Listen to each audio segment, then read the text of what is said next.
Və sonra Allah Subhanahu daha bir bəsit misal gətirir. Əfəraytumun nərəlləti turun, alışdırdığınız ateşi gördünüzmü? Əəntum ənşə'tum şəcərətəhə əm nəhnul munşiun. Onun qığılcığının çıxdığı o ağacı siz mi xəlq etdiniz, inşa etdiniz, yoxsa biz? Və bu ağac bizdə yetişmir, qardaşlar. Ərəbistanda yetişən bir ağacdır. Şəcərul axdar deyirlər ona. Bu ağac səhrada yetişir. Yaşdır,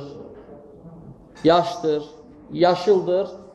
İki yerə böləndə qığılcım çıxır. Allahu Akbar. Fizikanın bütün qanunlarına ziddir.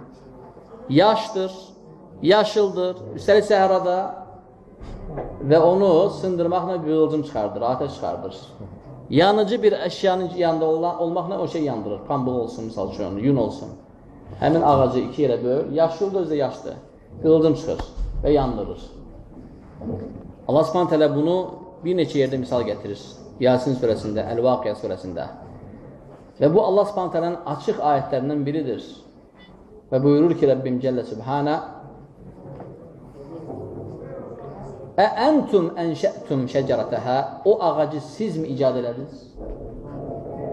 Siz mi bu ağacı xəlq etdiniz? Siz mi onu inşa etdiniz? Əm nəhnu münşiun, yoxsa biz? Hikməti nəhnu cəalnəhə təzkirətən və mətəən lil-muqvim.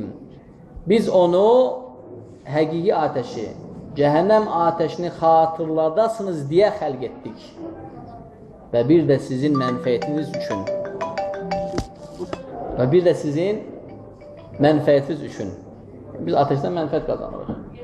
Yeməklərimizi pişiririk, suyumuzu qaynadırıq və s. qızınırıq.